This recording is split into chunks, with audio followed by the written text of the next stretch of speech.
Praise God. Praise God. God is good all the time and all the time. God is good. Praise God. Praise God. Isang mapagpalang araw po sa bawat isa. Sa pagkakataong ito, tayo po ay dudulog lalapit sa ating Diyos na buhay ng may pananampalataya na kung saan may dalawa o tatlo na nagkatipon sa kanyang ngalan. Naroon siya sa kanilang kalagitnaan. Sa araw na ito, tayo po ay dudulog sa Panginoon sa ngalan ng bayan ng Dumaraw sa probinsya ng Capiz. Ating hihilingin na maitatag ang altar ng ating manunubos sa bayan ng Dumaraw. May butag sa atong mga kaigsuunan diha sa Visayas ug sa Mindanao. Bisan pa katong atong mga kaigsuunan nga anaa sa Luzon ug sa laing nasod. Dalay ko ang Ginoo sa walay katapusan. Ang ating pong pagsambay mula sa Aklat ng Mga Awit, 80 kabanata, ang talata po ay 3. Ibalik mo kami, O Diyos, at ipadama mo ang iyong pagmamahal. Iligtas mo kami at sa iyong sinag kami ay tanglawan. Ibalik mo kami, O Diyos,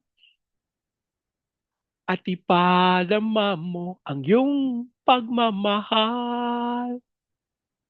Ibalik mo kami, O Diyos, at ipadama mo ang iyong pagmamahal. Iligtas mo kami at sa iyong sinag kami ay tanglawan. Iligtas mo kami at sa iyong sinag kami ay tanglawan.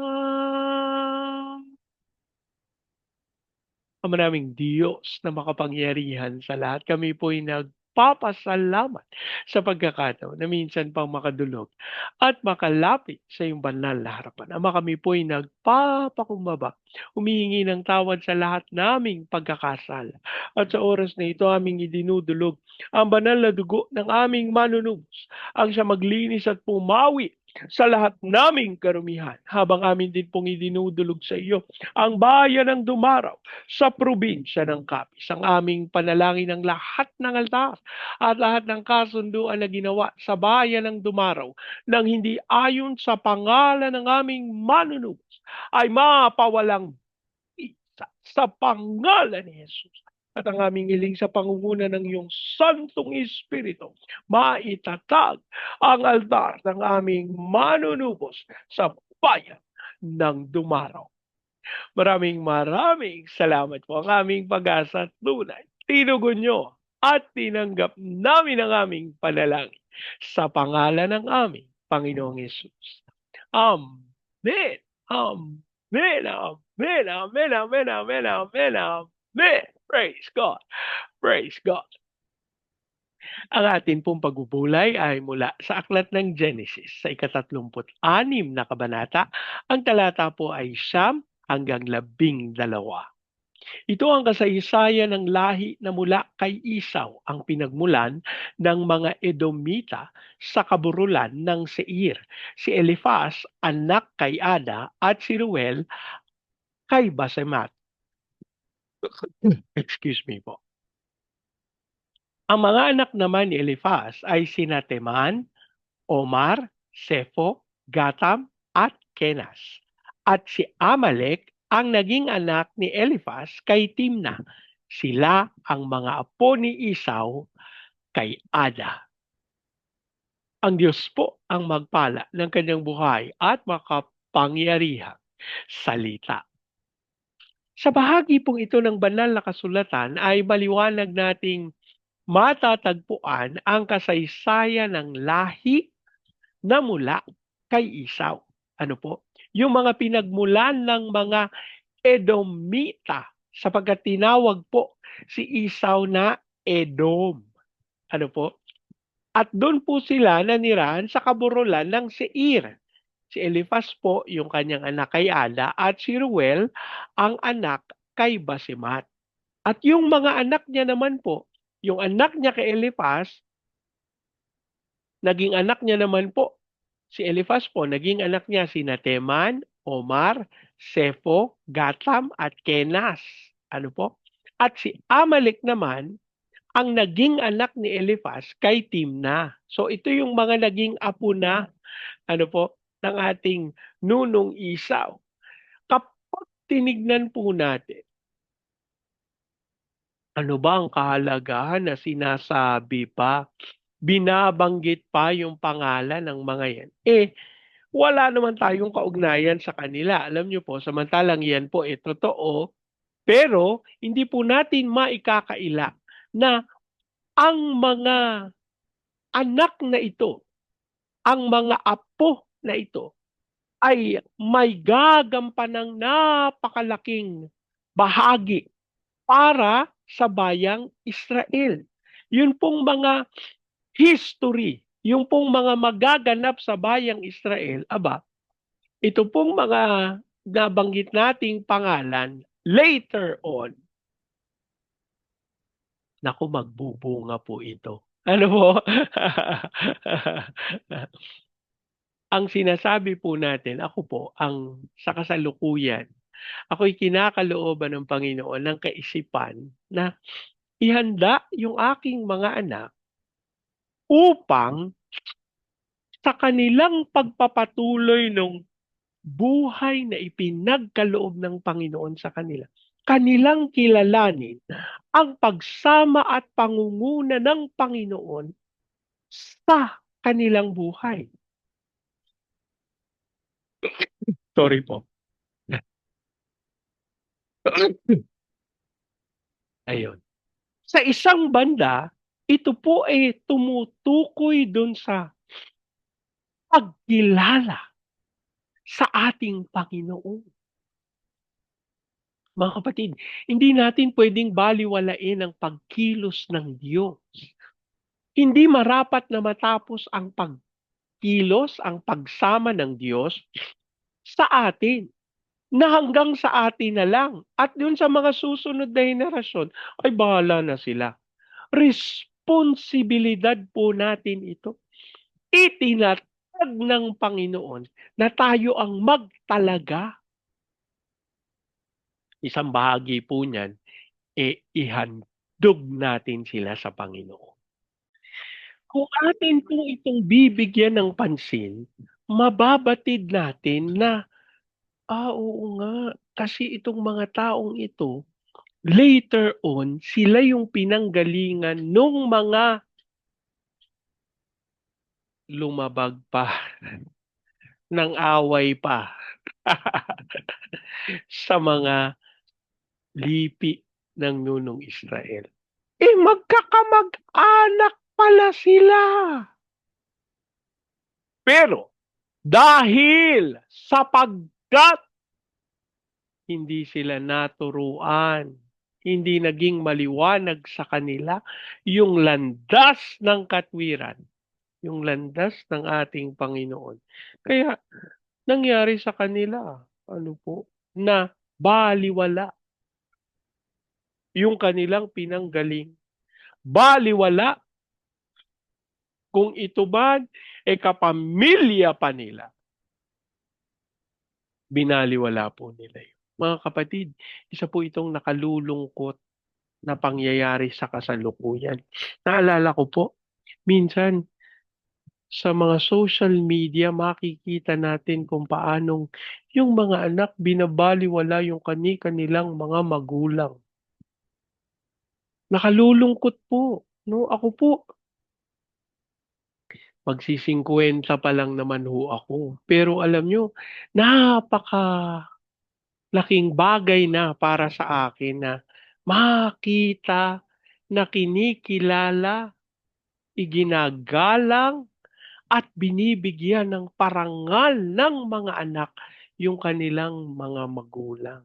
At sa pagkakataon na tila ba hindi nila maigalang Hindi nila maipagkaloob yung nararapat na pagkilala sa kanilang mga magulang. Naku, nagdudulot ho yan ng kabigatan sa ating puso.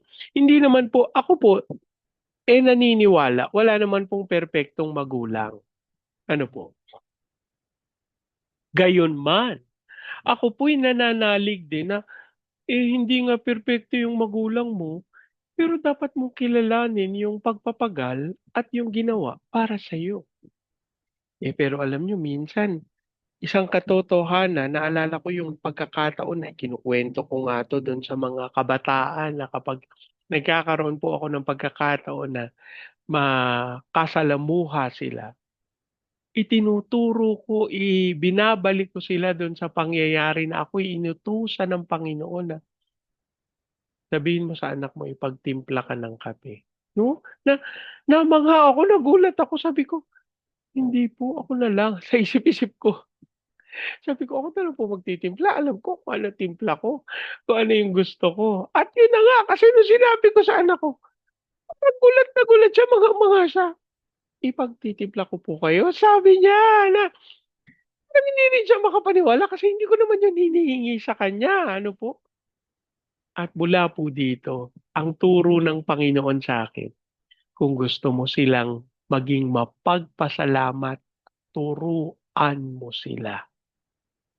At alam niyo po, ako nung una iniisip ko yung mga kapatiran na tinatakot yung kanilang mga anak. Naku, nalulungkot po ako diyan, sa totoo lang.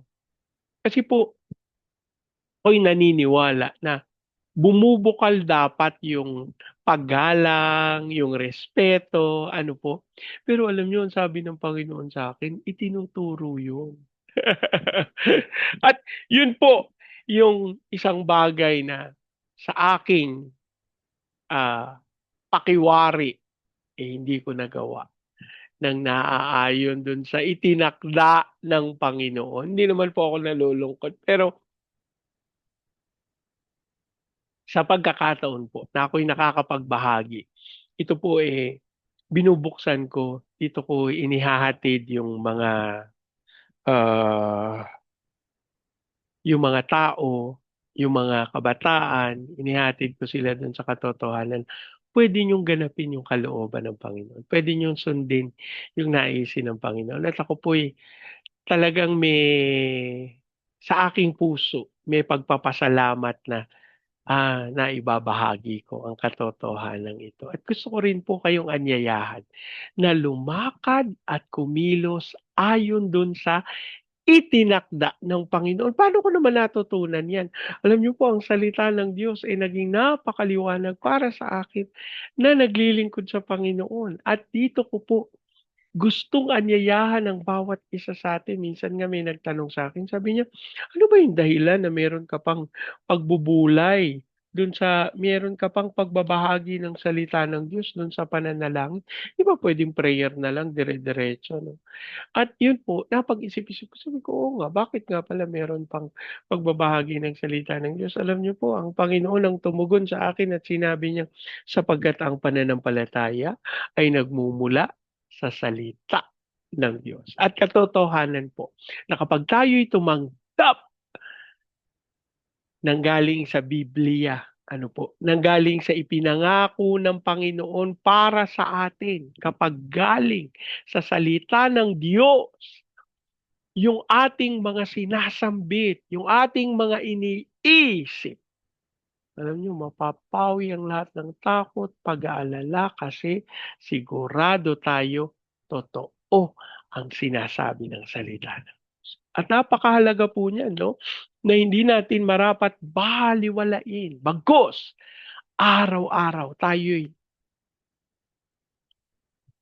maglublob, ano po, ating alamin, ating natutuwa po ako dun sa isang ibinahagi ng isa sa mga pastor na kasama natin kanina. Ipinanalangin po natin yung, punong bayan ng Pateros at tayo po'y nagpapasalamat sa Panginoon sapagkat nagkaroon tayo ng pagkakataon na salitain ang kapangyarihan ng Diyos, ang karunungan ng mga kapatid, ang lahat ng ating idinalangin, sabi nga nung isang kapatid, pagkatapos sabi niya, napakamakapangyarihan po ng mga sinabi niyo. Salita, pastor, sabi ko, bakit ho hindi? Galing ho sa salita ng Diyos. Hindi po ako nagmamalaki na ako po'y nakapagsalita ng mga bagay na ito. Kung hindi, aking idinideklara ito ay dahil sa ating Panginoon na nagkaloob ng kanyang salita sa atin. Kaya tayo ilalakad sa kanyang katotohanan, sa kanyang kapangyarihan. Manalangin tayo. Ama naming Diyos na makapangyarihan sa lahat, kami po ay tunay na nagagalak, nagpapasalamat sa inyong patuloy na pakikipagkaisa sa amin sa pamamagitan ng inyong salita. Ama, kami po ay nagpapakumbaba sa mga pagkakataon na aming binabaliwala ang inyong mga pakikipag-usap sa amin sapagkat, Panginoon, hindi kami nasanay. Patawarin mo po kami. At sa oras na ito, ang aming panalangin, ikaw po ang kumilos sa aming mga buhay upang aming taglay ng inyong katotohanan at walang anumang gawa, plano at tangka ng kaaway ang magtagumpay laban sa inyong mga lingkod. At Lord, aming idinudulog sa iyo sa pamamagitan ng iyong salita, aming maranasan ng iyong kapangyarihan at aming maihatid ang inyong balita ng kaligtasan sa mga nangangailangan. Amin din pong idinudulog sa iyo ang bayan ng Dumaraw sa probinsya ng Capiz. Ang aming panalangin, ikaw po ang magkaloob ng unawaan sa katawan ng aming Panginoong Hesukristo sa bayan ng Dumaraw. Dalangin namin ang pagkilos mo ng may kapangyarihan upang hatiran sila ng kaunawaan sa pagpapakumbaba at sa pagtanggap sa kapangyarihan ng Santong Espiritu.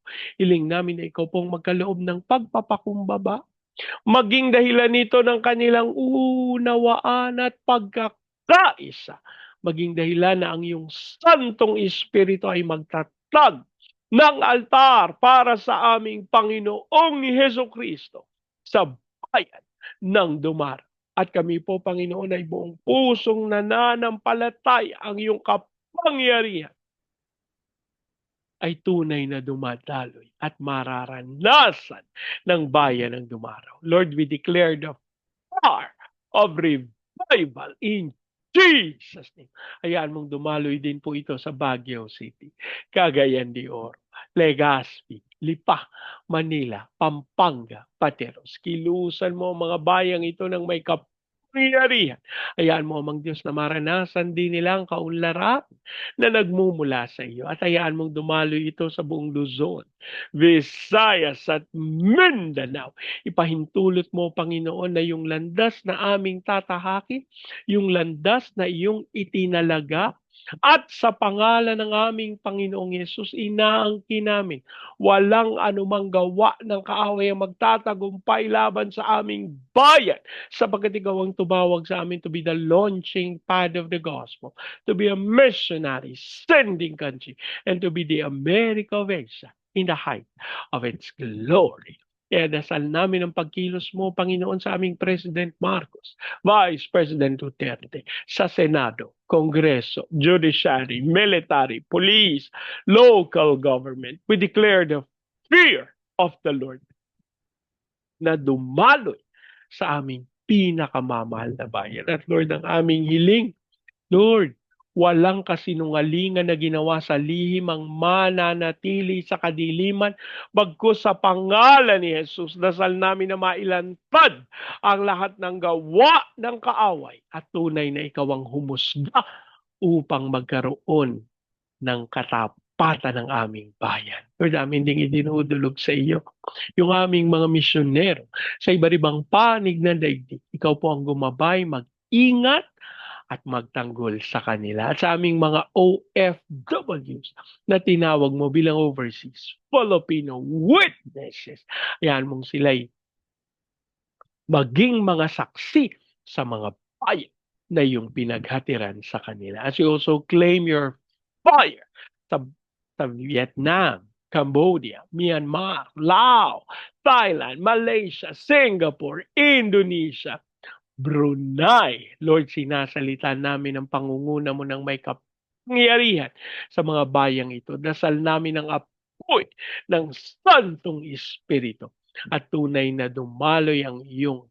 himala sa mga bayang ito. As we also pray for Hong Kong, Macau, Taiwan, Lord, kilusan mo ng may kapangyarihan ang iyong katawan sa Japan, South Korea, North Korea, China, Brazil, Russia, at sa Amerika. We declare the power of revival in Jesus' name.